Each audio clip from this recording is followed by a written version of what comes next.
Special report now, continuing coverage of breaking news in Jefferson County where a bus is overturned. We're told now that it is a church bus either from North Carolina or returning from North Carolina. Well, here's what we do know right now.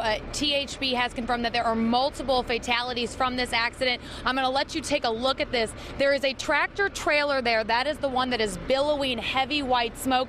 Just a few moments ago, there were flames shooting out of that. Now, next to that is a bus that is laying on its side. We are told it is a church bus coming from North Carolina. THB could not tell us how many people were inside, but he says it is the size of a Greyhound bus. Let's get right to it, everyone. A deadly crash involving a passenger bus and two other vehicles shuts down I-40 in Jefferson County late today. State troopers telling us there are multiple fatalities, several others injured, now still being transported at this hour. This is where law enforcement tells me the trouble started for that church bus. Apparently, according to law enforcement, the church bus was traveling on 40 eastbound when the left front tire popped, causing that church van to go through the median and end up striking the tractor trailer head on. Pastor Bob Brown with First Baptist Church of Dandridge says the church is on standby to assist in any possible way, including prayer. Church members plan to pray for the victims of this crash and their families during this evening's regularly planned small groups meeting. What you are looking at are some pictures that 6 News reporter Laura Holm was able to capture from a Scenic Tours helicopter over that crash scene involving a church bus, a tractor trailer, and another vehicle. Again, this is I-40 in the Dandridge area. Yeah, quite an extensive detour set up there, and initial reports saying that this accident site could remain like this. These detours could remain in place until at least 9 o'clock tonight. Let's show you some video now of the Lifestar landing pad here. This is from around 3 p.m. this afternoon. Of course, several people were airlifted from that accident scene.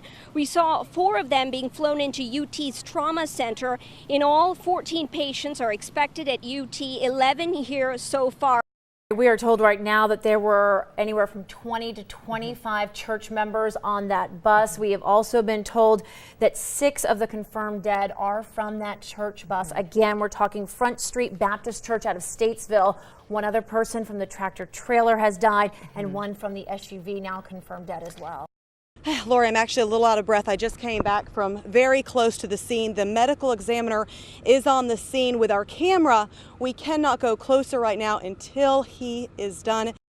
We're told that the witnesses who actually saw this as it unfolded have now kind of been taken away by investigators and are being questioned.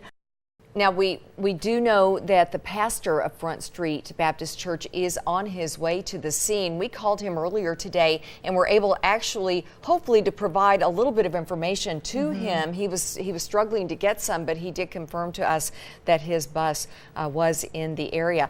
Sir, talk to us about what you can about where you are at evaluating this accident.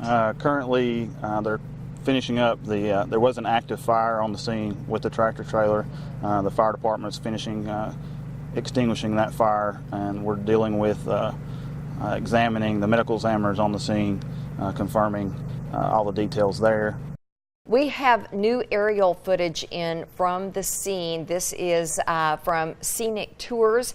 Our reporter Laura Holm helping also to get us this information. What you can learn from this is, well, what we're seeing is the big backup with traffic at one point, but all you can see are cars that were there when this happened, cars that aren't going anywhere. They're keeping these witnesses here, Kristen, to help investigators learn what they saw, what happened, what led to this. And when you're thinking about the victims, we're learning that these are seniors. This is someone's grandmother, grandfather. You know, it's just so tragic.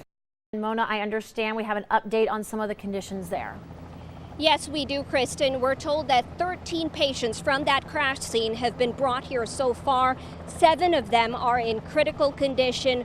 4 of them are in serious condition. Let's show you some video now of the Lifestar helicopter pad that is here at UT Medical Center. Several people, of course, taken from that accident scene. We saw 4 of them being flown into UT's trauma center. In all, UT is expecting 14 of those patients. Again, 13 of them are here so far. And it is quite a terrible scene at that. It gives you such a perspective of the magnitude of this tragedy. 6 News reporter Laura Holm joining us now in the studio. Laura, you just got back from going up in a helicopter for that aerial view. That's right, Lori and Jean. The scene was absolutely horrific. It's unlike anything anyone has seen before. This is an aerial look as crews worked on both sides of the interstate. Now, the cab of the truck is what you can see right now, and the tractor trailer was still billowing smoke. Let's go now live to that news conference. What we have today is as I stated, a very horrific event.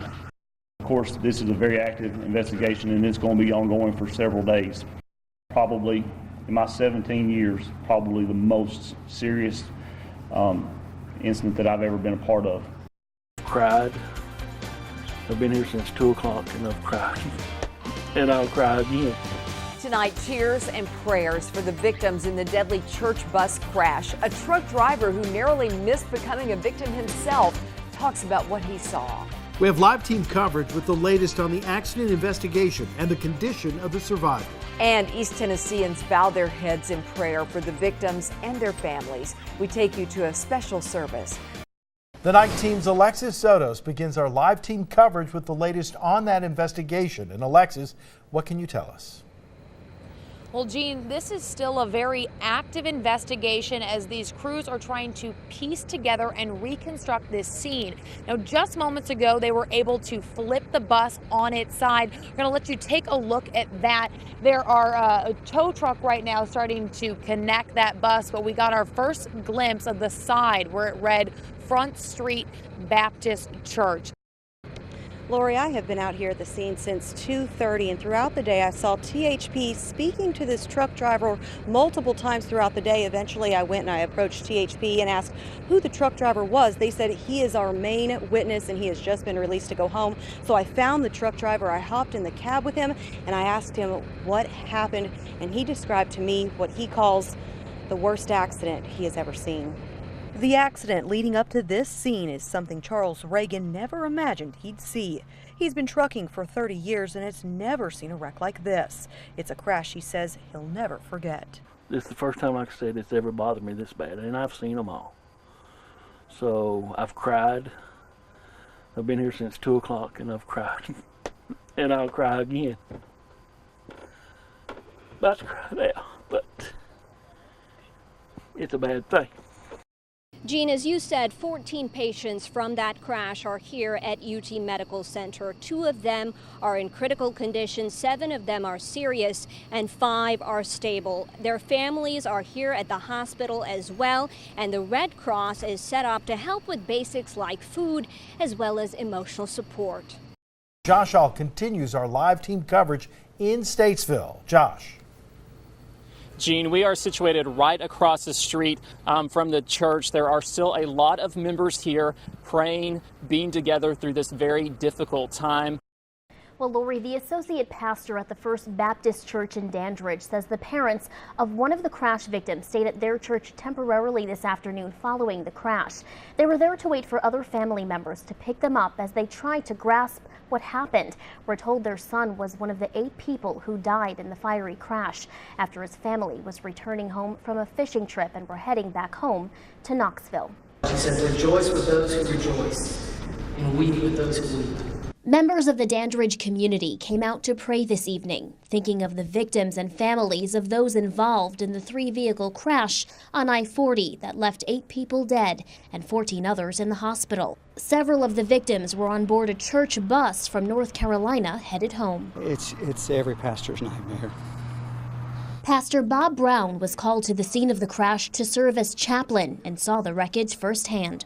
I can't imagine what's going through the minds of those that are involved. The First Baptist Church offered hospitality to the family of one Knoxville man killed in the crash. They came here just to rest after they'd been on the scene for a while, and came here to just rest and wait on family from Knoxville to pick him up and take him home. Church leaders say that family was returning from a fishing trip when the crash happened. The father was very comforted because he knew that at the moment of his son's death, that his son was spending eternity with Christ, and he had a peace about him because of that. We're just sort of trying to process. It's easy to give real simple, glib answers at this time, but at the end of the day, we will promise to pray and certainly promise to render whatever care we can.